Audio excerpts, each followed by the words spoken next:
you've been Yeah. there so long, and you've started the business from scratch. Yes. What do you advise our viewers?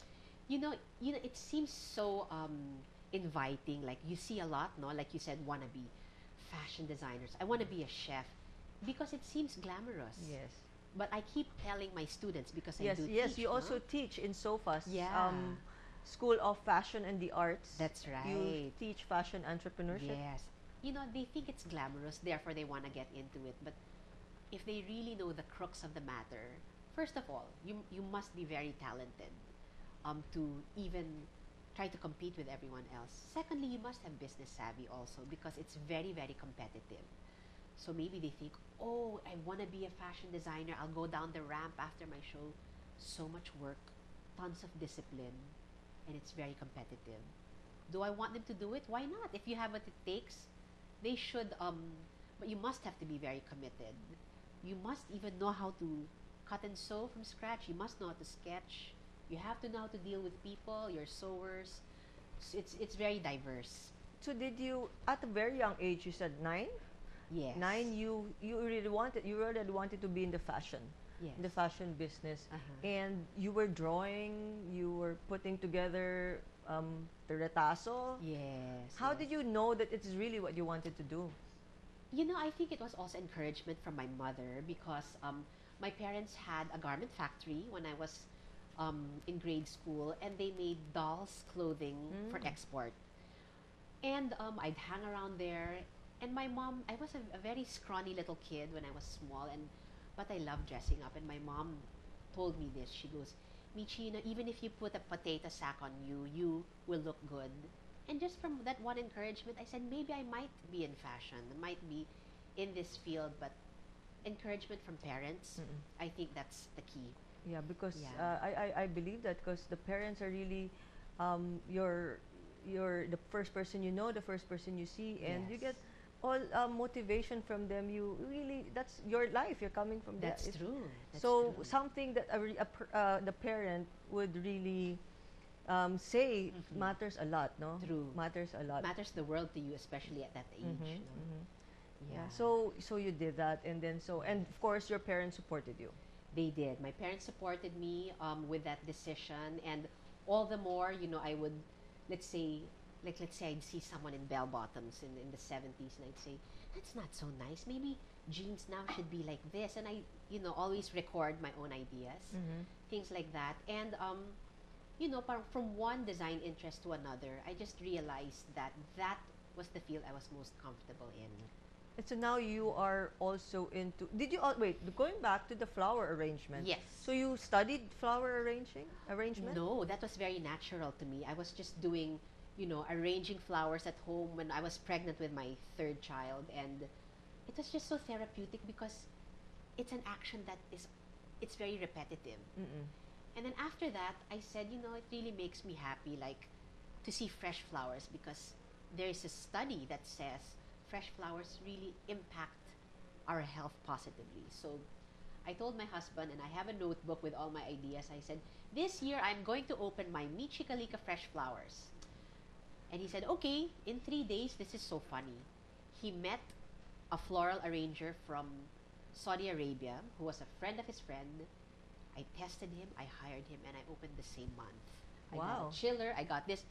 And then later on, when it was there na, I said, oh my gosh, when we started getting orders, that's when I invited a partner to do the day-to-day nitty-gritty with me.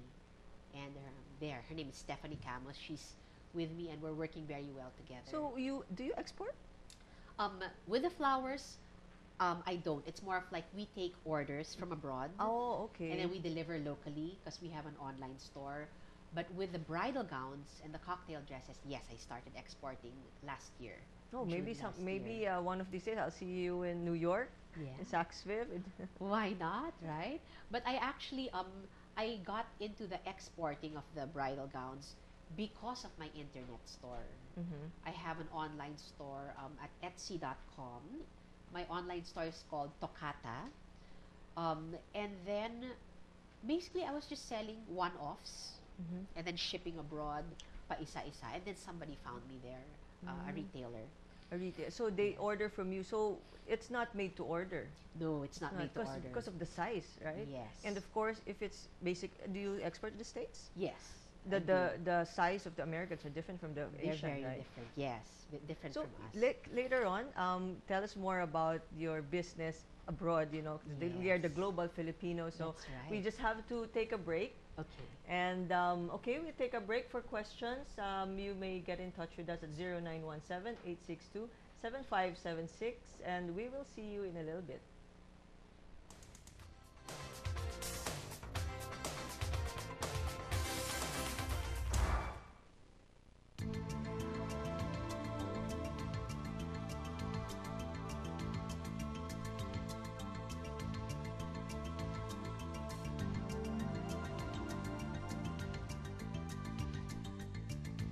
Bay, matanong nga kita. Pag binigyan kita ng 100 piso, anong gagawin mo? Siguro po bibili ako ng pansit dun sa kanto. Paborito ko yun ng pamilya ko. Ay, mabait ka talagang ama ng pamilya. Salamat po. Yung homecoming party mo, magkano ginastos niyo dyan? 10,000. Medyo malaki pero maraming maunang paligayan. Bay, ito ha, tatapatin kita. Kaya ka nagkakaproblema sa pera, dahil mali ang pagtingin mo dito. Mali. Ba't mamamagay yung mali? Para saan mo ba ang pera, di ba? Para sa paggastos sa mga kailangan natin. Ang tawag dyan, lifestyle mindset. Yan ang pagtingin sa pera bilang panggastos lang sa mga gusto mo. Money is used to fund your lifestyle. Kung halimbawa, bigyan ko ang isang Chino ng 100, anong palagay mong gagawin niya dito? Iimbakin niya yon at papalaguin. The Chinese save and invest their money. Konti lang ang ginagastos nila pang lifestyle. Yan ang tinatawag na abundance mindset. Ang paggamit sa pera para palaguin ang kanilang kinikita para sa kanilang hinaharap. Money is a tool to increase one's wealth. Hindi porket hindi ka Chinese, hindi mo na pwedeng baguhin ang pag-iisip mo mula lifestyle mindset patungo sa abundance mindset. Palagay mo ba malulunasan ang problema mo sa pera kung puro sa mga gusto lang mapupunta ito? Hindi po. Teka muna, gusto mo ba talagang yumaman? Hindi. Joke lang po. Sino mong taong ayaw yumaman? Ano bang kayamanan para sa iyo? Yung maraming pera para narinudo sa anak ko at asawa ko. Gano'ng kadami? 1 million? 10 million? Tandaan mo ba ang pera nauubos, ang kayamanan hindi. Iba ang pera sa kayamanan. Ang pera o money is just a tool for you to become wealthy. Nauubos yan. The money that you earn is your income. Perang pinagtatrabahuhan mong kitain. Ang kayamanan or wealth, that also includes money, but it's more than money. Oo nga. Parang sinabi ng mayaman ako sa pagmamahal, sa mga kaibigan, sa talent, at looks. Tama. Sa tingin ko nga, sa mga bagay na walang kinalaman sa pera, mayaman ka na. Multi-milyonaryo na ako. Pero sana, maging mayaman rin ako pang financial. Kaya kailangan mo maging financially literate o maalam sa pera.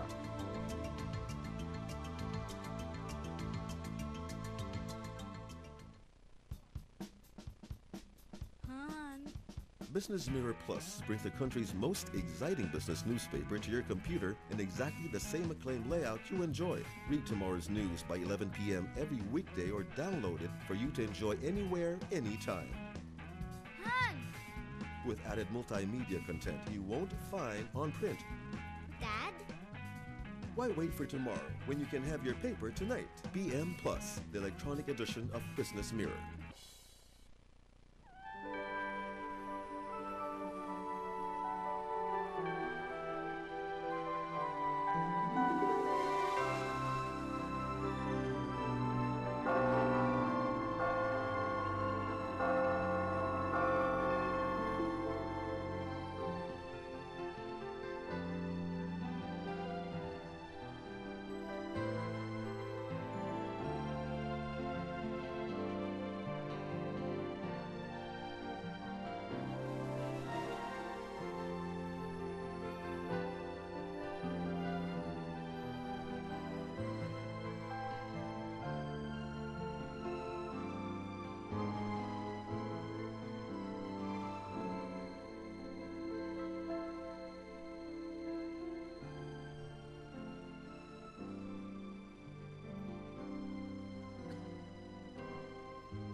Good morning once again. You are watching the Business Portal. Our segment is Investment Academy. I am your host, Rowena Suarez, and you can just call me Ro.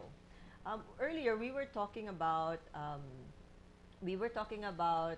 fashion, the fashion business. But before that, we will get back there into that, and our finance news. Business and finance news. Peso up as euro gains against the dollar. The peso gained ground against the dollar yesterday as it tracked the euro's movement and as oil prices declined. The BSP Bangko Sentral ng Pilipinas post 48 billion net loss. Central bank losses from forex fluctuations swelled more than 11 times as of November 2010 compared to 2009. And top manufacturing country is still China. China has become the world's top manufacturing country by output, returning the position it occupied in the early 19th century. This business news is all coming from the business world. And for Finance Watch, stock market opened at 3,899.74. It went on a high of 3,918.70, a low of 3,888.31, and it closed at 3,918.70.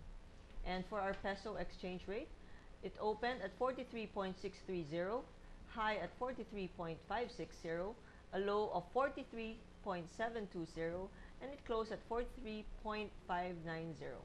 So our read for the week is here, 1,001 ways to market yourself and your small business.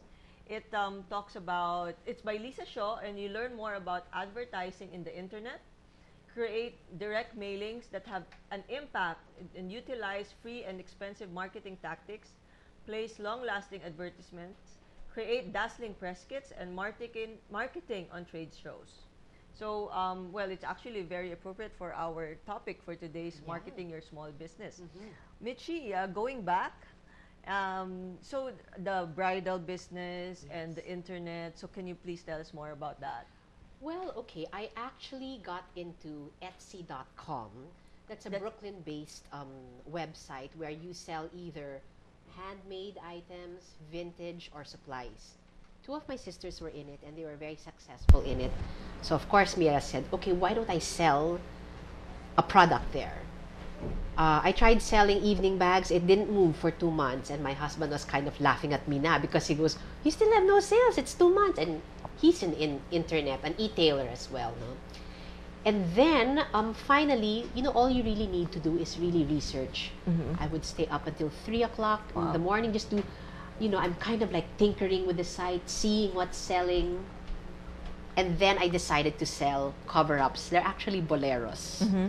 Because I said, wedding gowns, that's difficult, no, online, and I have no feedback on the site. So I'm practically selling sleeves, which is easier to sell than a dress. And I realized a lot of brides are insecure about their arms, so they want it covered. And a lot of Jewish brides, there's also like a like, let's say, a conservative code of dressing. So from there, you know, it took months until more of like a year until someone discovered me online. You get a lot of mail from people online because the exposure is so big all over the world, and some are flukes, some are just like they're not really true. Others you can take a chance with also. So the online store, which was one-offs, led to a wholesale order, which we still take care of that client until now. So you're into internet retailing. Yes. How was it then when you started 20 years ago when there was no internet, there's no even